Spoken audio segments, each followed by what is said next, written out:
So probability क्या होती है? आप इसमें प्रोबेबिलिटी का जो चैप्टर है, इसका लिटरेचर जो है ना, इसको गो थ्रू करने से पहले कुछ बहुत ही इंपॉर्टेंट टर्म्स हैं जो हमें सीखना होती हैं, क्योंकि वो लिटरेचर में बहुत फ्रीक्वेंटली वो वाले वर्ड जो है ना वो यूज़ हो रहे होते हैं। तो उनसे थोड़ा सा इंट्रोडक्शन हम करेंगे। सबसे mostly used word is experiment, then event बार बार यूज होगा, इक्वली लाइकली इवेंट्स होंगे, then mutually exclusive events, favourable events, sample space का वर्ड बहुत ज़्यादा यूज होता है, कॉम्प्लीमेंट्री इवेंट्स, इसके अलावा आउटकम्स और ट्रायल्स, ये वर्ड बहुत ज़्यादा यूज होता है। तो थोड़ा सा इनके साथ हम इंट्रोडक्शन कर लेते हैं, then we will start reading the chapter number 4। सबसे पहला जो है वो एक्सपेरिमेंट है। एक्सपेरिमेंट क्या होता है, कौन बताएगा?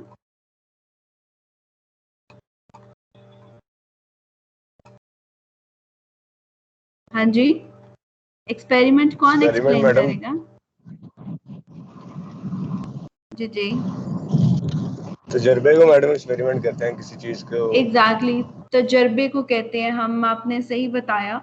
और कुछ सेटिंग्स होती हैं जो हम वो सारी करने के बाद जो है वो उसको परफॉर्म कर रहे होते हैं एक्चुअली, और किसी कंक्लूजन पर पहुंचना चाहते हैं। So experiment is actually called the performance staying within certain settings में रहते हुए हम कुछ जो परफॉर्म कर रहे होते हैं उसको हम एक्सपेरिमेंट कहते हैं। और दूसरी बात ये है कि एक्सपेरिमेंट दो तरह के, हम लोग अब क्योंकि प्रोबेबिलिटी पढ़ रहे हैं ना, तो इसमें मुझे इसलिए आपको बताना है कि एक्सपेरिमेंट दो तरह के हम कैटेगराइज करते हैं। एक एक्सपेरिमेंट वो होता है जिसकी ओनली वन आउटकम होती है, ठीक है, उसको तो हम सिंपल एक्सपेरिमेंट कह देते हैं। लेकिन इसकी एक और टाइप है, कैटेगरी है, कि जिसमें मोर देन वन आउटकम्स होती हैं। और वो आउटकम्स हमें सब तो पता होती हैं, लेकिन जिस टाइम पर आप एक्सपेरिमेंट परफॉर्म कर रहे होते हैं ना, उस वक्त एक्चुअली कौन सी उनमें से आउटकम अपीयर होगी, वी डोंट नो। ठीक है, उसकी एग्जाम्पल इस तरह से भी है, कुछ सर्टेन सेटिंग्स हैं, कोई सर्किट है, आप उसको चेक करना चाहते हैं, किसी ऑब्जेक्ट को चेक करना चाहते हैं, तो आई डू नो कि ये जो है या तो डिफेक्टिव होगा, और अगर तो ये डिफेक्टिव नहीं है तो मैं उसको नॉट डिफेक्टिव डिक्लेयर कर दूंगी। सो ये मेरे पास, मैं जब किसी ऑब्जेक्ट को चेक कर रही थी तो ये दो पॉसिबिलिटीज थी। सो मेरा experiment was all about testing of that object, और जब मैं उसको टेस्ट कर रही थी उसकी आउटकम में इफ आई हैव डिक्लेयर्ड कि वो डिफेक्टिव है, तो वो डिफेक्टिव है क्योंकि मुझे वो कंक्लूजन मिला है। लेकिन ये भी तो पॉसिबिलिटी हो सकती थी ना कि वो नॉट डिफेक्टिव होता। इसमें बहुत ही माइनर से डिफरेंस है। आप लोगों ने, मोस्टली लोगों ने, आप लोग सी प्रोग्रामिंग बनाते हैं, प्रोग्राम्स बना रहे होते हैं, तो आपको अल्टीमेटली पता होता है कि हमने किस कंक्लूजन पर पहुंचना है। वो कंक्लूजन जो आप जिसको अप्रोच कर रहे होते हैं ना, वो सिर्फ एक होता है, only one conclusion is there. आप अगर उस कंक्लूजन पर पहुंच जाते हैं तो आपने सही परफॉर्म किया है, सही प्रोग्राम बनाया है। अगर वो कंक्लूजन आप नहीं उस तक पहुंचते हैं तो फिर हमारी मिस्टेक है ना कि हम इस कंक्लूजन तक नहीं पहुंचे हैं। You got this point? वो कंक्लूजन सिर्फ एक ही होता है। ये बात समझ आ गई है? Yes ma'am. जी मैम। जिस एक्सपेरिमेंट में कंक्लूजन सिर्फ वन होता है ना, वो रैंडम एक्सपेरिमेंट नहीं होगा। और जिस एक्सपेरिमेंट में कंक्लूजन्स मोर देन वन आउटकम्स आपको नजर आते हैं, मोर देन वन कंक्लूजन्स हैं, उस एक्सपेरिमेंट को हम रैंडम एक्सपेरिमेंट कह रहे होते हैं। ये बहुत इंपॉर्टेंट बात है समझने की, ये याद रखिएगा कि what is the difference between a simple experiment and a random experiment. So random experiment is always having more than one conclusion, और वो सब के सब हमें पता होते हैं कि क्या हो सकता है, ज़्यादा से ज़्यादा डिफेक्टिव होगा या फिर नॉट डिफेक्टिव होगा, वो कोई एक कंक्लूजन नहीं होता। So random experiment is all about this. जब आप एक्सपेरिमेंट को परफॉर्म कर रहे होते हैं ना, actual performance of experiment, performance of that random experiment, मैं अब एक्सपेरिमेंट नहीं बल्कि यहाँ पर हमेशा रैंडम एक्सपेरिमेंट बोला करूँगी. So performance of random experiment is actually called in literature, in probability literature, a trial. ठीक है, इसको हम ट्रायल कहते हैं और इसका रूट वर्ड जो था वो ट्राई इसका रूट वर्ड है. तो performance of random experiment is called a trial. अब जब आपने एक्सपेरिमेंट परफॉर्म कर दिया तो उसमें जो भी आपको उसका रिजल्ट नजर आ रहा है, अब आपके सामने है, उसको हम कहते हैं आउटकम. ठीक है, उसको हम आउटकम कहेंगे. तो रैंडम एक्सपेरिमेंट, देन ट्रायल, और देन हम अल्टीमेटली आउटकम तक पहुंच गए हैं. इसमें एक और टर्म बहुत ज्यादा यूज होती है, उसको हम इवेंट कहते हैं. ठीक है, अब जिस तरह से मैंने आपको बताया कि रैंडम एक्सपेरिमेंट का सिर्फ एक कंक्लूजन नहीं होता है, उसके बहुत सारे कंक्लूजन्स होते हैं. सो उनमें से what I am interested in, उसको हम यूं कहते हैं कि what we are looking for. हम जिस चीज को ढूंढ रहे होते हैं उसको हम इवेंट कह देते हैं. फॉर एग्जाम्पल, हमारे पास कॉइन है एक. ठीक है, उस कॉइन की ओनली 2 आउटकम्स आर देयर. तो कॉइन, हर करेंसी में कॉइन डिफरेंट होता है और लोगो डिफरेंट होता है हर कंट्री का अपनी करेंसी पे, और फिर उसकी डिनोमिनेशन जाहिर है कि according to the value of that coin वो उसके ऊपर रिटर्न होती है एक साइड पर. जनरली हम उसको अगर देखें तो हम एक साइड को हेड कह देते हैं और दूसरी वाली जो उसकी कॉइन की साइड होगी उसको टेल कह देते हैं. सो ये अगर मैं कॉइन टॉस करती हूँ, only one coin tossing experiment है. सो ये मेरा एक्सपेरिमेंट रैंडम होगा या सिंपल एक्सपेरिमेंट होगा? Random ma'am. रैंडम आपने क्यों कहा? मैम क्योंकि जो आउटकम होगी वो रैंडम होगी. आउटकम्स मुझे ये तो पता है कि इसमें हेड हो सकता है या टेल मुझे आउटकम के तौर पे नजर आएगा, लेकिन जब मैं कॉइन मेरे हाथ में है तो उस वक्त मैं ये नहीं कह सकती कि इस ट्रायल पर तो लाजमी हेड आएगा. सो उन 2 आउटकम्स में से कोई सा एक हो सकता है, लेकिन वो क्या होगा वो हमें नहीं पता है. सो हम इस एक्सपेरिमेंट को रैंडम एक्सपेरिमेंट कहते हैं. सो इसमें अगर मैं बट आई एम इंटरेस्टेड इन, अगर मैंने डिसाइड किया कि माय साइड इज एच, मैंने एच को डिसाइड कर लिया कि ये मेरा है. सो अगर मुझे एच आउटकम नजर आएगी तो I will win the toss. ऐसा ही होता है ना कि हम पहले साइड्स डिसाइड कर लेते हैं. सो अगर मैंने हेड लिया है और जब आप कॉइन टॉस करेंगे तो हेड ही अपीयर होगा, तो मैं जो है वो विन कर जाऊंगी उस टॉस को. सो मेरे लिए जो हेड का अपीयर होना है उसको हम इवेंट कह देते हैं. ठीक है, what you are looking for, what you are interested in, उसको आपने इवेंट कह देना है.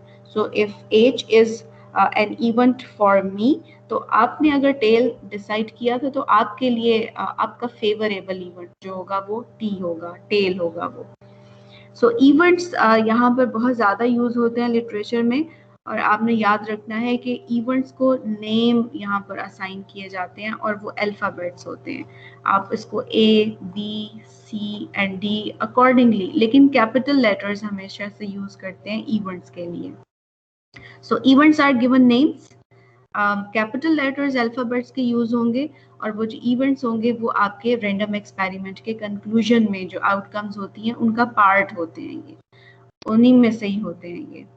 अब अगर मैं आपको एग्जांपल देती हूँ कि हम लोग डाइस रोल करते हैं, हम लूडो खेलते हैं, हमारे पास लूडो की जो हम डाइस यूज कर रहे होते हैं उसकी जितनी भी पॉसिबल आउटकम्स होती हैं वो कौन कौन सी होती हैं डाइस रोलिंग एक्सपेरिमेंट?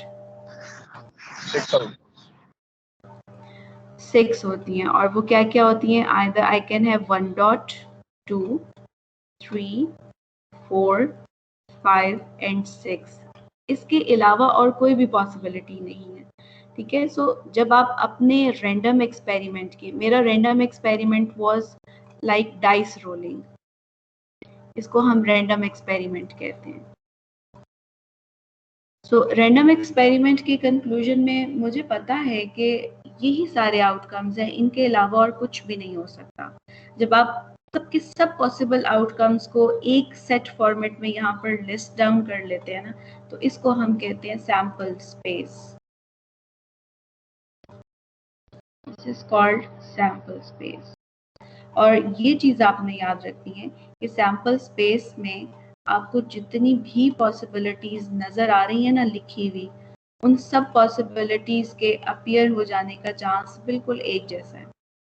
यानी मैं 2 को भी सिलेक्ट होने का उतना ही चांस दे रही हूँ जितना 4 डॉट्स के अपीयर होने का चांस है। तो हर किसी की सिलेक्शन का चांस एक जैसा ही है, लेकिन ये चांस होता क्या है, व्हाट इज दिस जिसको हम कहते चले जा रहे हैं कि चांस एक जैसा है, प्रोबेबिलिटी एक जैसी है, ये प्रोबेबिलिटी होती क्या है? Any idea?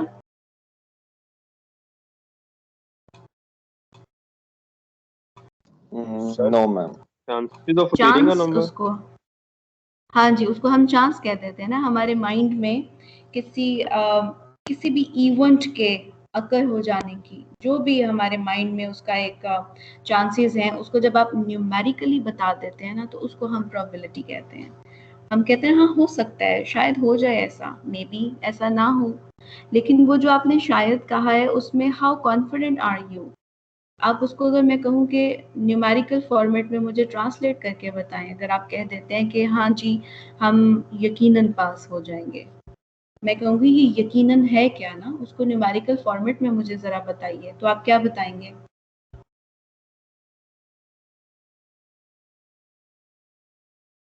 Probability ma'am. Probability तो बताएंगे, लेकिन आप कहेंगे क्या? मतलब मैं आपसे कह रही हूँ कि आप पास हो जाएंगे क्या?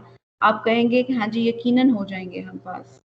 तो आप वो यकीनन को नंबर एक असाइन करें ना, परसेंटेज। Very good. सो कितने परसेंट आप बताएंगे कि वो यकीनन आपका उसको न्यूमेरिकल फॉर्मेट दें? मैं अंदाजा लगाना चाहती हूँ ना, जैसा हमारे पेरेंट्स हमसे पूछ रहे होते हैं, तो एक्चुअली वो अंदाजा लगाना चाहते हैं कि वाकई में ऐसा हो जाएगा या नहीं होगा। वो आपका जो न्यूमेरिक आप उनको कम्युनिकेट करेंगे ना एक नंबर, उससे वो अंदाजा लगाएंगे। तो वो नंबर क्या कम्युनिकेट करेंगे आप? बताइए। मार्क्स तो बता देंगे, लेकिन 100%। परसेंटेज हम मोस्टली बता रहे होते हैं ना। सो मैं अगर कह देती हूँ कि हाँ जी हम पास हो जाएंगे, एग्जैक्टली, यकीनन, तो हम कहते हैं कि हम 100% पास हो जाएंगे, यानी कि आप उसका चांस बता रहे हैं कि 100% हम पास हो जाएंगे। एक्चुअली जो चीज़ अभी नहीं हुई होती है ना, उसके बारे में जब उसके हो जाने का आप अंदाजा लगा रहे होते हैं ना, तो this is called probability. So person to person हर किसी का अंदाजा लगाना वो डिफरेंट होता है। सो मैथ्स इस चीज को नहीं मानता, वो कहेगा कि ये तो पर्सन टू पर्सन बहुत सारे आंसर्स मिल जाएंगे। मैं अगर यहीं पर ही आंसर्स लेना स्टार्ट करूं तो मुझे बहुत सारे आंसर्स मिलेंगे ना। कोई कहेगा 90%, कोई कहेगा 99%, कोई 98% कह जाएगा। सो हर किसी के इसी तरह किसी एक ही जो इंसिडेंट होता है ना, उसके बारे में हर किसी की राय भी डिफरेंट होती है। सो हम इस चीज़ पर बिलीव नहीं करते। हम फॉर्मूला एक डिज़ाइन करेंगे जहाँ से हम प्रोबेबिलिटी खुद से कैलकुलेट करेंगे। सो सैम्पल स्पेस की बात हो रही थी। रैंडम एक्सपेरिमेंट की जितनी पॉसिबल आउटकम्स है, उनको जब आप एक ही फॉर्मेट में मेंशन कर देते हैं ना, सेट का कॉन्सेप्ट यहाँ बहुत ज़्यादा यूज होगा। जो आप सेट्स पढ़ते आए हैं आज तक, वो वाला कॉन्सेप्ट यहाँ पर यूज होता है। So actually listing down all the outcomes once set format में। अब अगर लेट से मैं आपसे कहती हूँ कि डाइस रोल,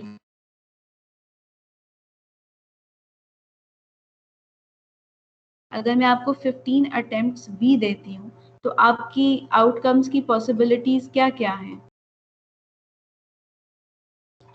15 टाइम्स भी अगर आप एक डाइस को रोल करेंगे तो आपको क्या क्या आउटकम्स नजर आ सकते हैं?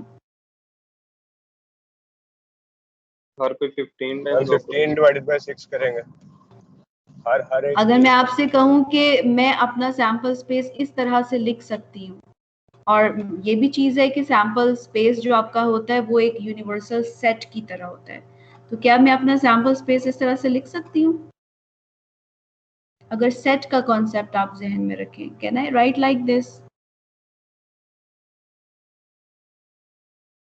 कि अगर आप 15 अटेम्प्ट्स भी करते हैं तो मैं 15 नंबर्स यहाँ पर लिख दूं, कैन आई राइट? नो हम ये नहीं 2 लिख और 3 को सकते दो हैं, दफा क्यों लिख रही हैं आप?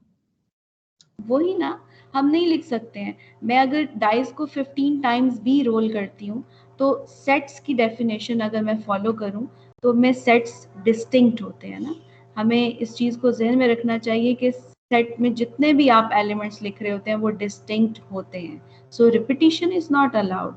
सैम्पल स्पेस में मैं ये बता रही होती हूँ कि अगर मैं 15 टाइम्स भी डाइस को रोल करूँ तो I can just see any outcome out of these 6। So total possibilities आपके रैंडम एक्सपेरिमेंट की जब आप सेट के फॉर्मेट में मेंशन कर देते हैं ना, तो उसको हम कहते हैं कि this is the sample space. अब इम्पॉर्टेंट बात ये है कि प्रोबेबिलिटी होती क्या है।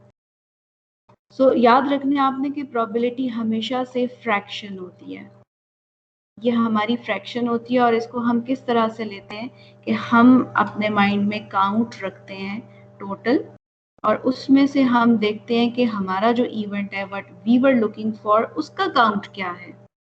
ठीक है, मेरे इवेंट का नाम लेट्स से अगर ए था तो मैं उसका काउंट न्यूमरेटर में रखूंगी और टोटल काउंट में डिनोमिनेटर में रखूंगी।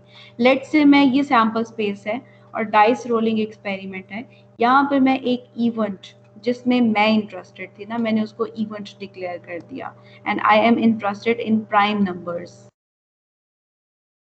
अब आप देखें कि आपके पास सैम्पल स्पेस क्या है। Sample space is this one, 1 2 3 4 5 6, यही टोटल पॉसिबिलिटीज हैं। अब इनमें से how many outcomes are there जो कि जिनको हम प्राइम नंबर्स कह सकते हैं, वो कौन कौन से हैं? आर मैम 2 3 5 कौन कौन से हैं? 1 2 3 5 5 वन प्राइम नंबर नहीं होता। 2 3 5 मैम। Very good, excellent. 2 3 और 5 होता है। अब आप देखें कि इसका काउंट क्या है, यानी कितने आउटकम्स हैं जो कि मेरे इवेंट में आते हैं। एंड ए मैं आपसे पूछना चाह रही हूँ कि आप बताइए कि कितने आउटकम्स थे जो मेरे इवेंट में आए हैं। So you will say there are 3 outcomes, 3 ma'am. 3 and 5 exactly. लेकिन मेरे सैम्पल स्पेस का काउंट क्या है? 6 ma'am. 6. So if I am looking for the probability of my event, मैं अगर ये देखना चाहती हूँ कि मेरा जो इवेंट था उसकी प्रोबेबिलिटी क्या है, उसका चांस क्या है। अगर मेरे हाथ में एक डाइस है, मैं उसको रोल करती हूँ, तो what is the probability that I will get a prime number as an outcome. So उसकी प्रोबेबिलिटी होगी आपके सैम्पल स्पेस का काउंट डिवाइडेड बाय आपके इवेंट का काउंट जिसको आप ढूंढ रहे हैं, what you were interested in. So total मेरे पास 6 पॉइंट्स थे मेरे सैम्पल स्पेस में, इन 6 के अलावा और कोई भी पॉसिबिलिटी नहीं है। और मेरी इवेंट में 3 आउटकम्स हैं, सो 3/6 इज द प्रोबेबिलिटी। इसको मजीद आप सिंप्लीफाई करें तो you can say 1/2 is the probability what you were looking for. So 1/2 is here. दूसरी बात मुझे ये बताइए कि इज इट पॉसिबल यही वाला सैम्पल स्पेस आपने माइंड में रखना है, और मैं आपसे पूछती हूँ कि इफ आई एम इंटरेस्टेड इन, और मेरा जो इवेंट है, let's define the event first. मैं एक इवेंट में लिख सकते हैं। हाँ बिल्कुल, परसेंटेज में आप लिख सकते हैं, इसको आप 50% कह लें। आपको जो भी आंसर आता है ना उसको आप 100 से मल्टीप्लाई करेंगे एंड यू कैन। बल्कि ये बहुत अच्छा आपने पूछा है। मोस्टली मेरे लिए अगर आप पूछे ना तो comprehensive way of communicating the probabilities is even percentages. आपको अगर आपकी प्रोबेबिलिटी का आंसर 0.06 मिलता है ना, तो आप इसको 6% कह दें। तो मुझे 0.06 इतना कॉम्प्रिहेंसिव नहीं लगेगा, 6% मुझे ज्यादा कॉम्प्रिहेंसिव लगेगा। लेकिन ये आपकी अपनी चॉइस है, इसमें कभी भी कोई आपको फोर्स नहीं करता कि to give the answer in percentages until and unless question में कह ना दिया जाए। आपकी मर्जी, आप सिर्फ डेसिमल में कन्वे कर दें या परसेंटेजेस में कर दें। सो अगर मैं आपसे पूछूं कि यही वाला सैम्पल स्पेस आपने जहन में रखना है और मैं what I am looking for is 7 dots, मैं ढूंढ रही हूँ कि मुझे 7 डॉट्स नजर आ जाए और सिर्फ एक ही डाइस हमने रोल करना है। Is it possible? ऐसा पॉसिबल है क्या मैम? जो एक डाइस रोलिंग एक्सपेरिमेंट है उसमें मुझे 7 डॉट्स नजर आए, is it possible? No ma'am. No ma'am. No ma'am. So impossible, impossible मैंने क्यों कहा, क्योंकि मेरे इवेंट का काउंट मुझे अपने सैंपल स्पेस में कोई नजर ही नहीं आता है, और जब मैं अपने इवेंट की प्रोबेबिलिटी ढूंढती हूँ तो मैं फॉर्मूला वही वाला अप्लाई करूँ तो मेरा आंसर मुझे 0 मिलेगा।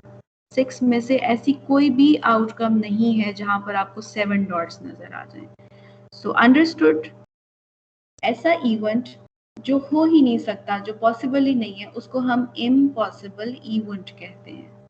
ये आपने याद रखना है। अब मैं आपको दिखाती हूँ प्रोबेबिलिटी, बल्कि ऐसे ही रखें आप। अब मैं आपको स्केल पर जो है ना वो लेकर जाना चाह रही हूँ। बेसिकली स्केल हमने समझना है कि प्रोबेबिलिटी स्केल क्या होता है। प्रोबेबिलिटी किसी भी इवेंट की, मैं इसको जनरलाइज करने लगी हूँ। सो कोई भी इवेंट ई था, उसकी प्रोबेबिलिटी एक फ्रैक्शन होती है, पहली बात तो ये। और प्रोबेबिलिटी 0 से लेस नहीं हो सकती है, या तो 0 होगी या ग्रेटर देन 0 होगी। और दूसरी बात ये कि 1 से ग्रेटर नहीं हो सकती है, या 1 होगी या फिर लेस देन 1 होगी। ये चीज समझना बहुत ज्यादा जरूरी है। मेरे पास किसी भी इवेंट की प्रोबेबिलिटी का जो फॉर्मूला होता है ना वो वही रहता है, सैंपल स्पेस का काउंट और आपके इवेंट का काउंट। अब आप देखिए, अगर मेरे पास सैंपल स्पेस में टोटल 6 आउटकम्स हैं टोटल, मेरे इवेंट की आउटकम 7 हो सकती है? Is it possible? ऐसा हो ही नहीं सकता। जिस तरह अगर आपके मार्क्स अगर आपको 50 में से मिलते हैं तो इज इट पॉसिबल कि आपके 55 मार्क्स आ जाएं? ऐसा नहीं हो सकता। मैक्सिमम अगर आप दोनों एक्सट्रीम्स देखें ना, तो दोनों साइड्स पे एक्सट्रीम्स पे क्या होगा कि मैक्सिमम आपके 50 मार्क्स आ जाएंगे। This is the extreme case on the right side, इस साइड पर एक्सट्रीम है ये। या फिर अगर मैं इस साइड वाला एक्सट्रीम देखूं तो ज्यादा से ज्यादा क्या हो सकता है, इसको खुदा ना खास्ता कहना चाहिए कि आपके 0 मार्क्स आते हैं। सो 0 विल बी हियर, और मैक्सिमम क्या हो सकता है कि 1 कुड बी हियर। सो इसीलिए कहा जाता है कि प्रोबेबिलिटी जो होती है वो कभी भी 0 से लेस नहीं हो सकती है और 1 से लार्जर नहीं हो सकती है। इसको आप यूं भी समझ सकते हैं कि ये एक्चुअली काउंट होता है ना, हम काउंट कर रहे होते हैं।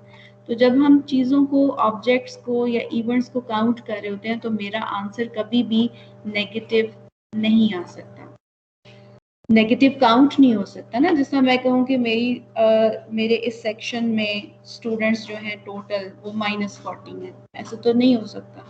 ऑब्जेक्ट्स का जो काउंट होता है, जो डेज का काउंट है, इवेंट्स का काउंट है, वो कभी नेगेटिव नहीं हो सकता। सो हमारे किसी भी इवेंट की प्रोबेबिलिटी का आंसर कभी भी माइनस में नहीं आ सकता, ये आपने याद रखना है। और 1 से लार्जर नहीं हो सकता। अब मैं यहाँ पर आपको प्रोबेबिलिटी का स्केल दिखाती हूँ। स्केल प्रोबेबिलिटी का जो हम ड्रॉ करते हैं ना वो इस तरह से होता है, 0 से स्टार्ट होता है और 1 पर आ जाता है। अगर मैं आपसे कहूँ कि किसी भी इवेंट की प्रोबेबिलिटी जो है वो 0 है, तो इन अदर वर्ड्स मैं आपसे कह रही हूँ कि ऐसा होना इम्पॉसिबल है। ठीक है, ये आपने याद रखना है। और अगर मैं आपसे कह दूं कि किसी भी इवेंट की प्रोबेबिलिटी जो है वो 1 है, इसका क्या मतलब होगा?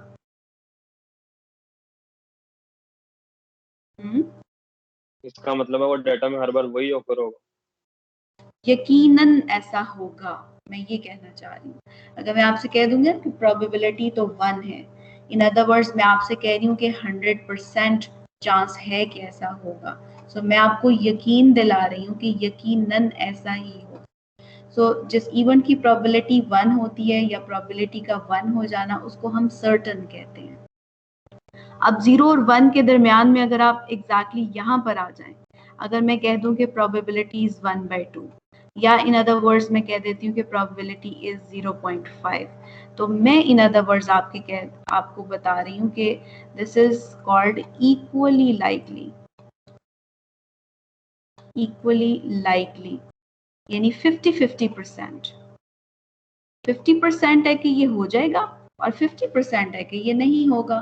सो बराबर बराबर है ये चांस, होना भी और ना होना भी।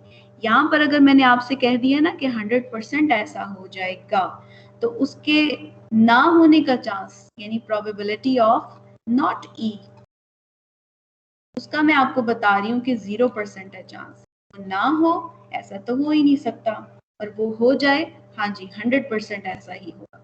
You got this point?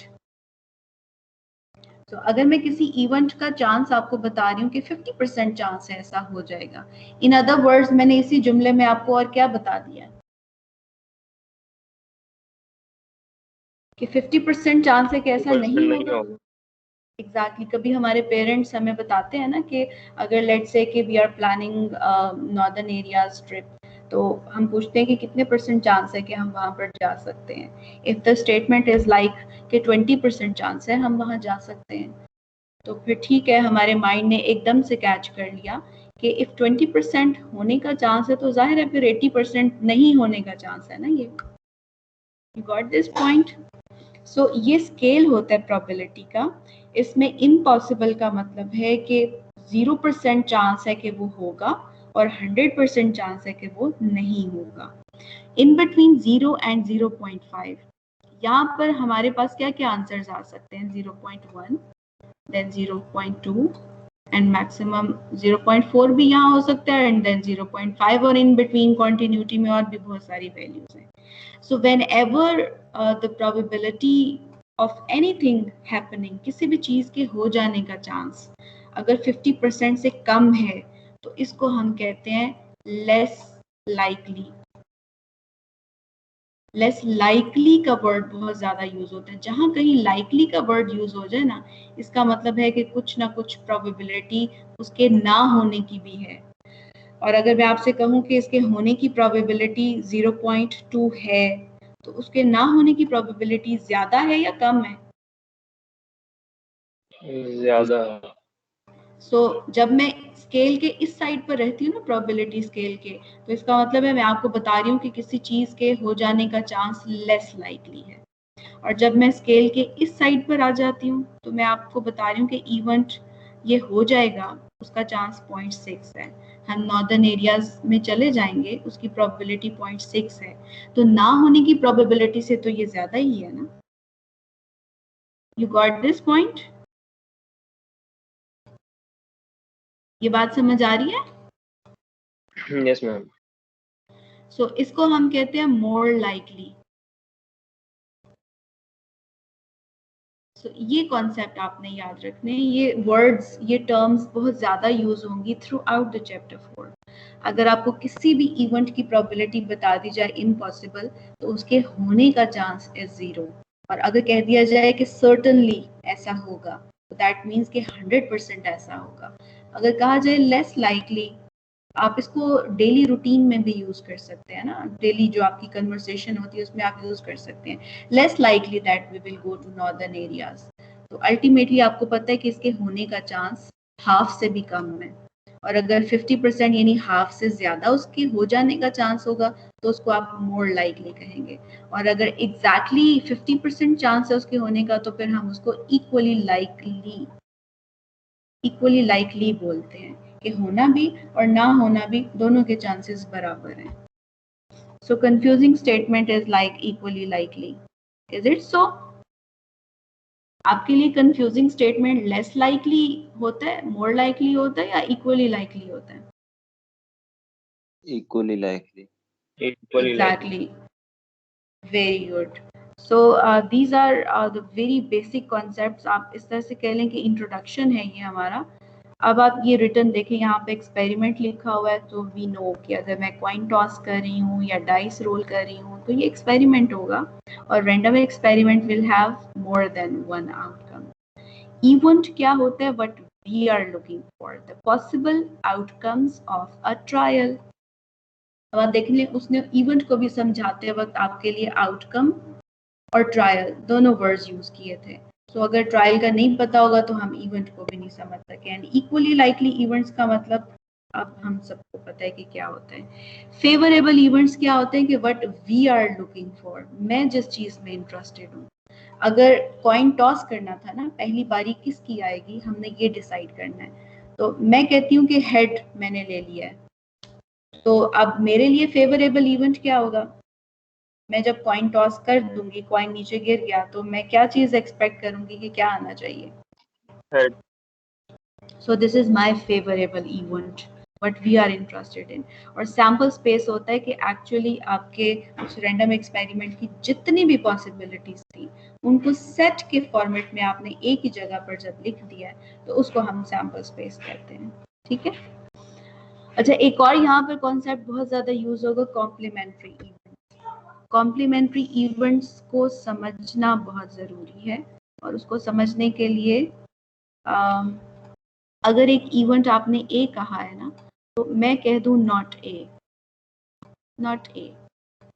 For example मैं जो है वो शॉपिंग के लिए जाती हूँ। फॉर एग्जाम्पल अगर मैं रिस्ट वॉच लेती हूँ या सैंडल्स लेने हैं या कोई ड्रेस लेना है, I have decided that I will buy pink one.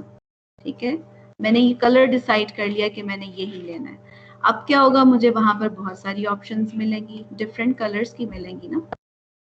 सो वो सारी ऑप्शंस हम यहाँ पर बना लेते हैं। I am getting all these options, may be this one is, but what I am looking for is pink. मैं सिर्फ पिंक में जो है ना वो इंटरेस्टेड हूँ। So pink and not pink. बजाय इसकी कि हम इतनी लंबी कहानी सुनाएं कि वहां पर तो रेड भी था, ब्लू भी था, ग्रीन भी था, ब्लैक ब्लू सारा कुछ था, बस पिंक ही नहीं था। तो सिंपली अगर आप ये कहते हैं कि पिंक नहीं था, बाकी सब कुछ था, तो that would be fine, okay. अब ये जो आपको ये डायग्राम मैंने इसलिए बनाकर दिखाई है कि what you are interested in, what you are interested in, वो आपके लिए favorable event है। and what you are not interested in, not A, उसको हम कह देते हैं A कॉन्ट या आपके ऐसा ही है। अब आप यहाँ से मुझे देखकर बताएं कि टोटल सैंपल स्पेस जो मेरा होगा वो कंप्लीट किस तरह से होता है। ए से कंप्लीट होता है और ब्लू में इसमें ऐड कर दूं, यहाँ पर मेरा सैंपल स्पेस कंप्लीट होगा, यहाँ पर कंप्लीट होगा, यहाँ पर कंप्लीट होगा, या ए was the pink colour what I was interested in, और यहाँ मैं ग्रीन लिख देती हूँ। ये सैंपल यहाँ पर किस ऑप्शन पर कंप्लीट हो रहा है, नंबर 1 पे, नंबर 2 पे, नंबर 3 पे या नंबर 4 पे? सैंपल स्पेस कहाँ कंप्लीट हो रहा है? Number 1 and number 2, very true. और नंबर 3 एंड 4 पे मेरा सैंपल स्पेस कंप्लीट नहीं होता ना, क्योंकि अगर तो pink is telling you about A, तो ब्लू अगर मैं उसमें ऑप्शन ऐड कर दूं तो फिर भी टोटल पॉसिबल ऑप्शंस तो नहीं ना बनी ना ये। सो हम कहते हैं कि 2 इवेंट्स आर कॉम्प्लीमेंट्री इवेंट्स। अगर उन दोनों को ऐड कर देने से मेरा सैंपल स्पेस वापस टोटल कंप्लीट हो जाता है। ये चीज भी बहुत इम्पोर्टेंट है। सो इन अदर वे आपने याद रखना है कि कॉम्प्लीमेंट का क्या मतलब है, यहाँ पर कॉम्प्लीमेंट ऑफ एनी इवेंट, उसका क्या मतलब है। और दूसरा आपने ये याद रखना है कि ए एंड ए कॉम्प्लीमेंट, ये वापस अगर आपका सैंपल स्पेस कंप्लीट कर देते हैं तो ये चीज जो है ये ऑथेंटिक होगी, अदरवाइज नहीं। ये 2-3 चीजें यहाँ पर कम्युनिकेट की जा रही हैं। एक तो ए इवेंट और नॉट ए। अगर आप इसको नॉट, वैसे मुझे ये नॉट ए कह देना ज्यादा कॉम्प्रिहेंसिव लगता है। So A and A complement means A and not A. So not A का ऑटोमेटिकली मतलब है कि whatever is not A, वो सब कुछ ए कॉम्प्लीमेंट में चला जाएगा। और अगर आप इन दोनों को ऐड कर दें और आपका सैंपल स्पेस कंप्लीट हो जाता है, तो अब यहाँ से एक प्रोबेबिलिटी का ना बहुत ही इंपॉर्टेंट लॉ क्रिएट होता है। Count of the sample space, count of my favourable event and what is not my favourable event, उसका काउंट। ठीक है, अब मैं ये एक इक्वेशन है ना मेरे पास, विच इज ट्रू कि अगर ए और नॉट ए सैम्पल स्पेस बना देते हैं तो फिर आगे चलते हैं हम अपनी इस इक्वेशन को काउंट ऑफ एस के साथ दोनों साइड्स पर मैं डिवाइड कर देती हूँ। ऐसे मैंने कर दिया है, ये कैंसिल आउट हो जाएगा, यहाँ पर सिर्फ 1 रह जाएगा। ये वाली जो ऑप्शन है आप बताइए मैं इसको क्या कह सकती हूँ? Count of my event divided by total count, इसको हम क्या कह सकते हैं? प्रोबेबिलिटी। प्रोबेबिलिटी। प्रोबेबिलिटी किसकी? ए की। ए की। Very good. और इसी डेफिनेशन को जहन में रखते हुए मुझे बताइए कि मैं इसको क्या कह सकती हूँ? ए ना आने की प्रोबेबिलिटी। नॉट ए यानी ए कॉम्प्लीमेंट की प्रोबेबिलिटी। सो ये प्रोबेबिलिटी का बहुत ही एक इम्पॉर्टेंट रूल है, असूल है, एक लॉ है ये प्रोबेबिलिटी का। ये आपने याद रखना है कि probability of the event plus probability of not that event, इन दोनों को हम ऐड करें तो हमारे पास हमारा आंसर 1 आ जाएगा। So whatever is given to you, अगर आपको प्रोबेबिलिटी ना होने की पता चल जाती है तो प्रोबेबिलिटी होने की आप आराम से कैलकुलेट कर सकते हैं। 1 minus probability of A complement करेंगे तो आपको प्रोबेबिलिटी ऑफ ए मिल जाएगा। You got this point? तो this is the complement rule of probability. मैं वापस चलती हूँ यहाँ पर बुक पर, हम यहाँ पर आते हैं। अब यहाँ पर एक्सप्लेनेशन हम स्टडी करते हैं क्योंकि ये बहुत इंपॉर्टेंट टर्म्स थी जो हमारे लिए सीखना बहुत ज़रूरी था, उसके बगैर हमें इस चैप्टर का लिटरेचर भी थोड़ा कॉम्प्रिहेंसिव ना लगता। तो यहाँ पर आप देखें इन्होंने ये जो एग्जाम्पल दी हुई है, अगर मैं इंटरेस्टेड हूँ 5 और 6 के आने में तो नॉट ए क्या हो जाएगा? All other options other than 5 and 6, वो सब कुछ ए कॉम्प्लीमेंट में चला जाएगा। So probability of A plus probability of not a, जिसको हम ए कॉम्प्लीमेंट कहते हैं, वो हमेशा 1 होगा। ये वो समझाने की कोशिश करें क्योंकि मेरे इवेंट का काउंट कितना है 2 और टोटल काउंट था 6, सो 2/6 is here and 4/6 is here. आप उन दोनों को ऐड करेंगे तो आपको 6/6 आंसर मिलेगा। You got this point?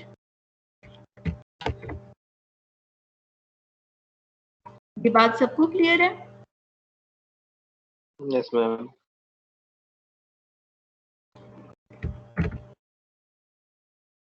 यहाँ पर अगर मैं इसको यूं लेती हूँ, ये क्विज कब लेंगे आप? 40 तो क्विज बस हम अभी स्टार्ट करते हैं, 3 o'clock पर स्टार्ट करेंगे हम। It will take maximum 15 minutes to solve the quiz और ideally इतना ही टाइम होना चाहिए।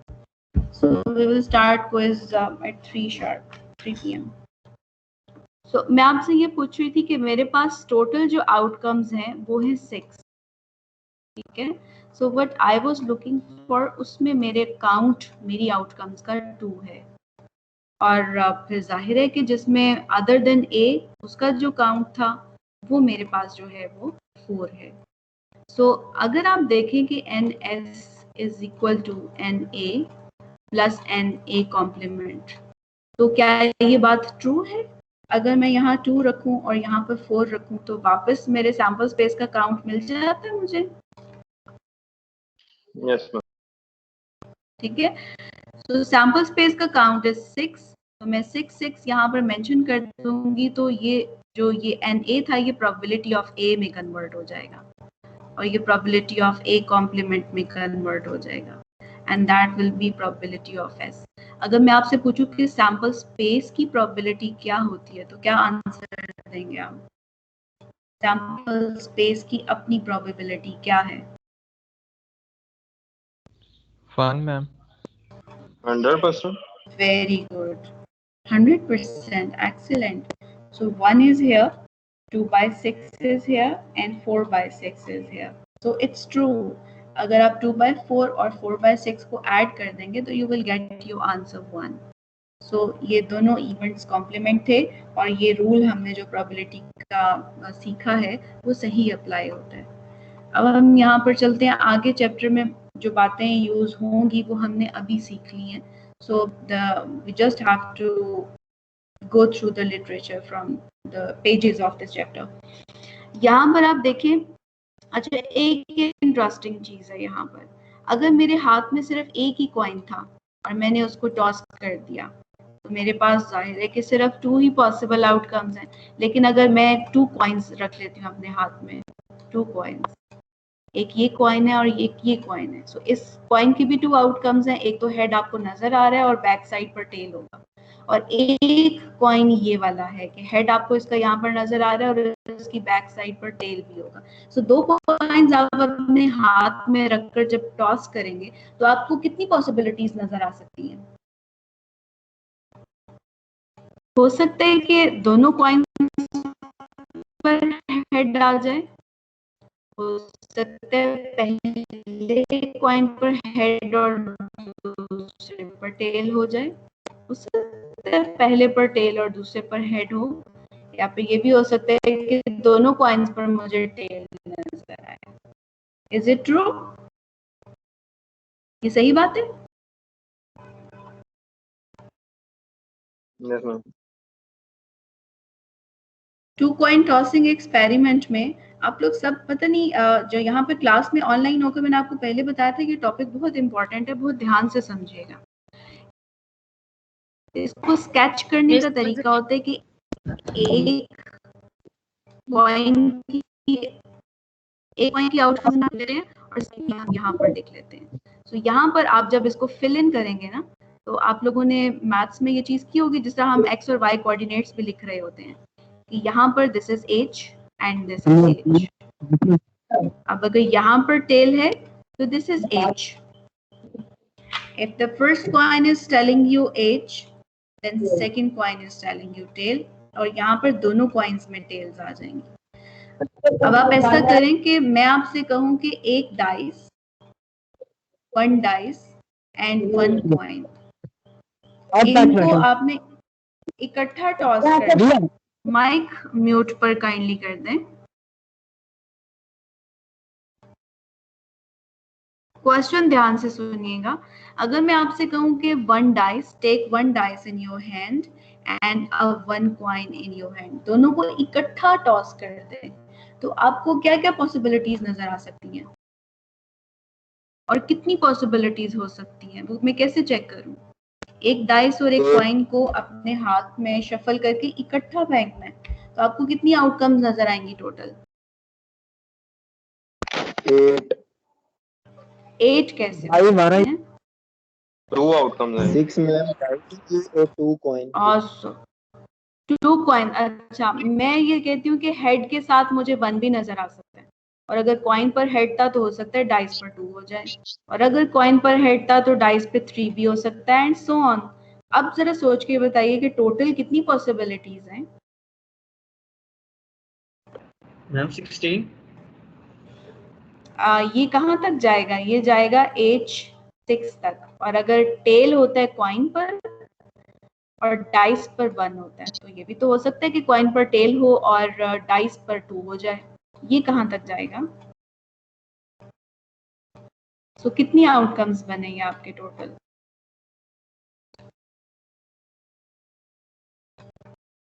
How many total outcomes? मेरे सैंपल स्पेस का काउंट क्या होगा? 12। Very good. और हम में से बहुत सारे लोगों को अभी ये कंफ्यूजन होगी कि ये हम कर कैसे सकते हैं। इसी वाले रूल को फॉलो करें आप। तो एक मेरा कॉइन था, उसकी ये पॉसिबिलिटीज हैं, और एक मेरा डाइस है, उस डाइस की सारी पॉसिबिलिटीज यहाँ पर लिख लें। अब उनको जब आप इकट्ठा फेंकेंगे ना, यानी मेरे हाथ में डाइस और कॉइन दोनों चीजें हैं, मैं उनको इकट्ठा टॉस करती हूँ। अब आप यहाँ पर उनकी सारी की सारी आउटकम्स इस तरह से मेंशन कर दें। इसको हम क्रॉस टेबल बोलते हैं। बिल्कुल जिस तरह आप एक्स और वाई एक्सिस को हैंडल कर रहे होते हैं ना, अब आप यहाँ पर लिख सकते हैं कि आपको क्या क्या पॉसिबल आउटकम्स नजर आएंगे, लिख सकते हैं अब हम।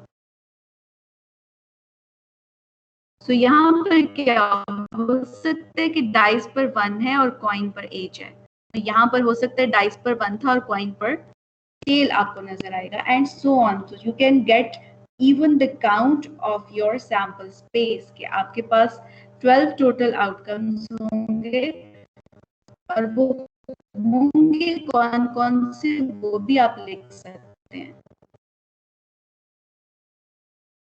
हम लिख सकते हैं।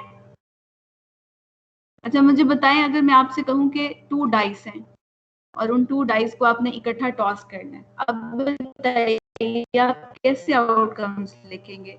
लिख के जरा मुझे पिक्चर सेंड करें यहाँ पर और भी जाएं अगर कोई कैसे 2 डाइस मैंने रोल करने इकट्ठे। मेरा पोत्र इधर रोड़ा ना क्या करेंगे?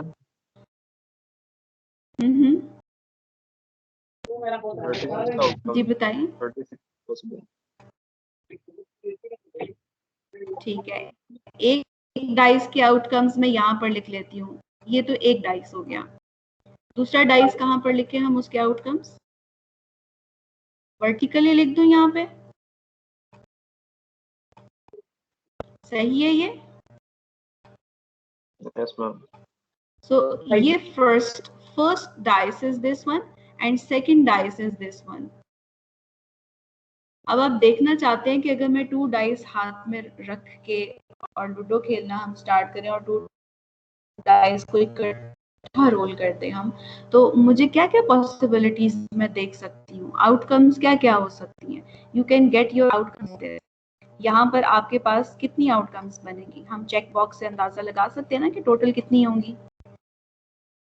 काउंट सिर्फ पहले मुझे बता दें कि आपके सैंपल स्पेस का काउंट क्या होगा।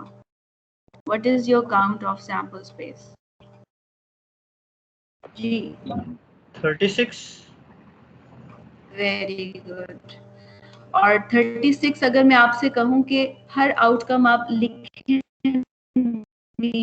तो वो हम लिख सकते हैं। सिर्फ मुझे ये बता दें कि ये यहाँ 4 है पहले कॉइन पे और दूसरे कॉइन पर 5 है, तो यहाँ आउटकम में क्या लिख सकती हूँ? ये वाली आउटकम बता दें। एक कॉइन कह रही हूँ, सॉरी, एक डाइस पर 4 है और दूसरे डाइस पर 5 है, तो जब दोनों को आपने रोल किया था तो आप क्या आउटकम देख सकेंगे? 4 एंड में एक पे 4 राइट 5 एक पे 5 होगा। 4 एक पे 5 एक 5 और एक पे 4 आएगा। ये वाला जो सेल है यहाँ पर बताइए मैं क्या लिखूं? यहाँ पर यहाँ मैं क्या आउटकम लिखूं? ये वाला जो है यहाँ पे बता दें 2,3। Very good. सो एक डाइस पर 2 है और सेकंड पर 3 होगा। यहाँ पर बताइए मैं यहाँ क्या लिख सकती हूँ? यहाँ पे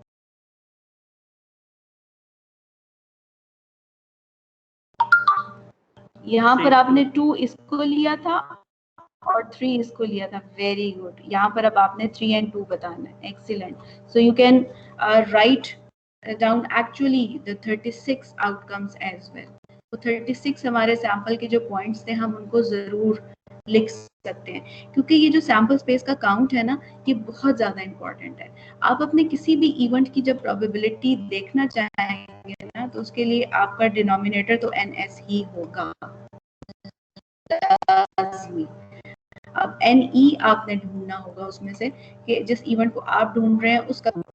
इसके हम क्वेश्चंस इंशाल्लाह नेक्स्ट लेसन में करेंगे। सो ये इन्होंने थोड़ा सा इसका एक्सप्लेन किया हुआ है कि सैंपल स्पेस अगर किसी आप ऑब्जेक्ट की टेस्टिंग कर रहे हैं किसी ट्रांजिस्टर की, तो दैट माइट बी लाइक कि आपको आउटकम डिफेक्टिव मिलेगी या नॉन डिफेक्टिव मिलेगी। सो एक आउटकम नहीं मिलेगी बल्कि मोर देन वन होंगी। एंड फ्रीक्वेंसी का जो होता है वो भी प्रोबेबिलिटी के साथ हम रिलेट कर सकते हैं। फॉर एग्जांपल मेरे हाथ में एक डाइस है, मैं लूडो खेल रही हूँ और मुझे ये कंप्लेंट है कि मेरा नहीं है, तो आपको प्रॉब्लम है जो इसमें 6 नहीं आता, उसको अगर आप चेक करना चाहते हैं, आपके पास टाइम है, तो आप डाइस को 1000 टाइम्स उसको जो है ना वो रोल करें और नोटिस करें कि आपको 100 टाइम्स, लेट से कि अगर आपको 100 टाइम्स नजर आया था, 2 आपको 216 टाइम्स नजर आया था और 3 डॉट्स आपको। अब अगर मैं आपसे कहूँ आपको 6 dots, how many times out of 1000 आपको 6 डॉट्स मिले हैं, तो आपने काउंट करके लिखा कि 197 टाइम्स है। तो this is the probability actual जो आपने ऑब्जर्व की थी 1000 टाइम्स उस डाइस को रोल करके। सो 0.1। और वैसे 6 की क्या होगी, 6 डॉट्स की टोटल कितनी आउटकम्स है? 6। एक डाइस रोलिंग एक्सपेरिमेंट में कितने आउटकम्स हैं टोटल? 6 मैम। और जो मेरा इवेंट है, जो मैंने डिसाइड किया हुआ है कि 6 डॉट्स नजर आएंगे, वो कितने टाइम्स हैं? ओनली 1। जब मैं अपने इवेंट की प्रोबेबिलिटी ढूंढूंगी तो I will write my fraction like 1/6। अब आप 1/6 का अगर आंसर देखेंगे तो वो भी ऑलमोस्ट 0.2 होगा, और अगर आप इसको राउंड करते हैं ना तो ये भी ऑलमोस्ट 0.2 बन जाएगा। so, इसका मतलब है कि एक्चुअली जो प्रोबेबिलिटी 6 की होनी चाहिए थी ना, वो ही वाली प्रोबेबिलिटी। तो आप क्या डिक्लेयर करेंगे कि डाइस नॉट फेयर है या फिर फेयर है?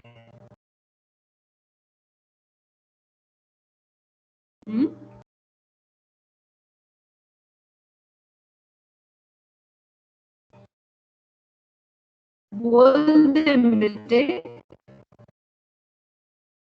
मैम आपकी आवाज कहाँ पर है आप सब लोग? आपकी आवाज बहुत मैम आपकी आवाज नहीं आ रही और पता नहीं, समझ नहीं आई आपकी क्या तो समझाया। Very good. मैं उस वक्त से आपसे बात कर रही हूँ तो मुझे आंसर्स तो मिलते चले जा रहे हैं, लेकिन अब आप मुझे कह रहे हैं कि आवाज नहीं आ रही है। नहीं मैम आवाज नहीं आ रही। लास्ट में बहुत खराब हुई। मैम आप बहुत कट रही है आपकी आवाज। मैम ये अभी इस तरह हुआ, पहले नहीं हो रहा था। अब आपकी आवाज ठीक नहीं आ रही। अच्छा कोई बात नहीं, मैं आपको अभी भी सही नहीं आ रही।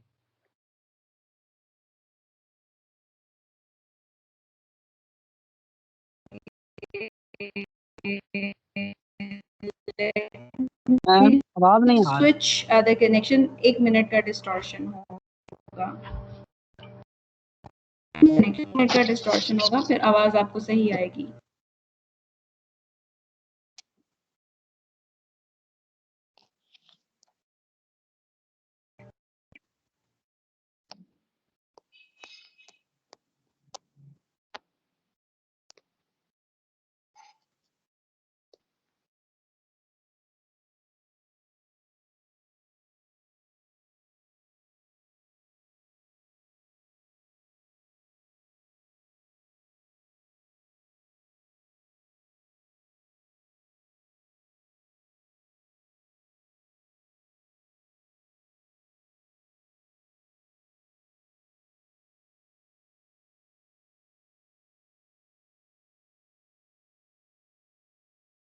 अभी देखिए अब आवाज बेहतर हुई है? Yes yes ma'am. मैम। जी मैम। Yes ma'am. ओके, और स्क्रीन नजर आ रही है आपको? Yes ma'am. जी मैम। चलें ठीक हो गया। अब मैं आपसे ये पूछ रही थी मैम? कि जब आपने 1000 टाइम्स जी 3 बज जी गए हैं, क्विज कब आएगा? जी बस मैं ये आपको लास्ट ये स्टेप आप देख लें, फिर मैं आपको इसे असाइन करने लगी हूँ। हमने 1000 टाइम्स डाइस को रोल किया, उसमें से 197 टाइम्स आपको 6 डॉट्स नजर आए थे। तो प्रोबेबिलिटी की अगर आप फ्रैक्शन बनाएं तो वो आंसर 0.2 मिलता है, और वैसे अगर आप प्रोबेबिलिटी देखें तो वो भी 0.2 था। दैट मीन्स कि आप क्या डिक्लेयर करेंगे कि डाइस फेयर है या अनफेयर है? ये डाइस में कोई टेम्परिंग की हुई है?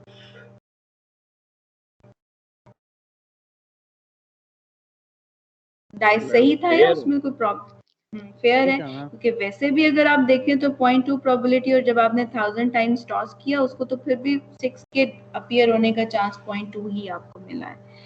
सो ये बॉक्स बहुत इंपॉर्टेंट है जिसमें मेंशन किया हुआ है कि प्रोबेबिलिटी 0 और 1 और इंक्लूसिव है ये, यानी 0 भी हो सकती है, 1 भी हो सकती है, और आपके सैंपल स्पेस की प्रोबेबिलिटी जो होती है ना वो 1 होती है। ये आपने याद रखना है। ये एक्चुअली मैंने आपको ये स्केल जो था उस स्केल के अकॉर्डिंगली भी इस चीज़ को हमने समझा था कि किस तरह से हमारी प्रोबेबिलिटीज होती हैं।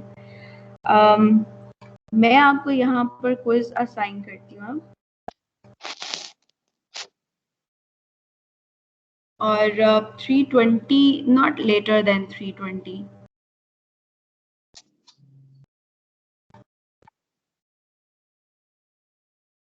आपने उसको सबमिट कर देना है।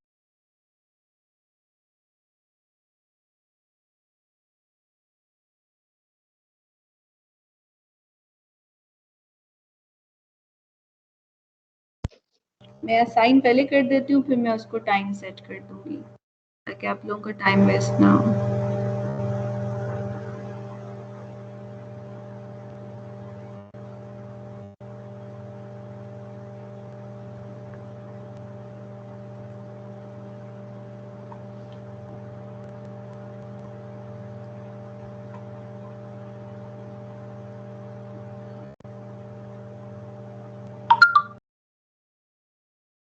आप लोगों को क्विज मिल गया?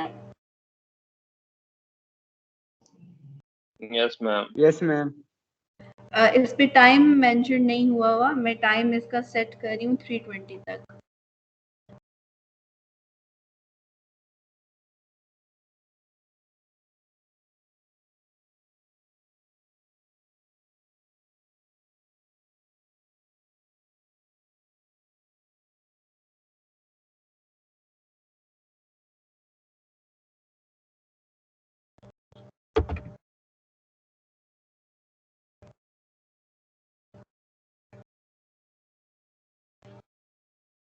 मैंने टाइम असाइन कर दिया 320 तक, तो अपडेट हो जाएगा। Please not later than 320। इसको सबमिट करने में लेट ना होएगा।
मैम अटेंडेंस लेनी?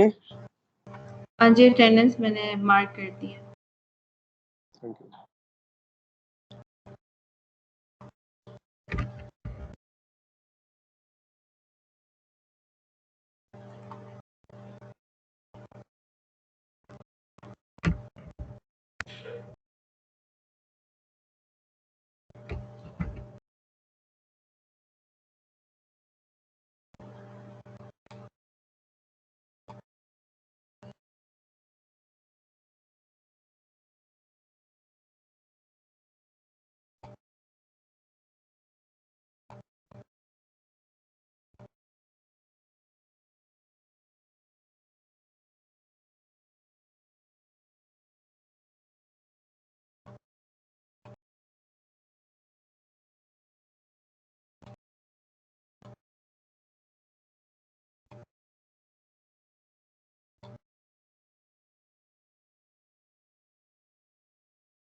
हेलो अस्सलाम वालेकुम मैम।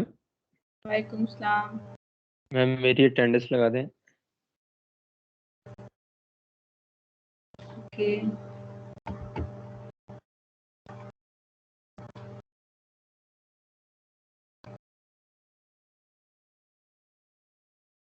ठीक है। Roll number 275 mark.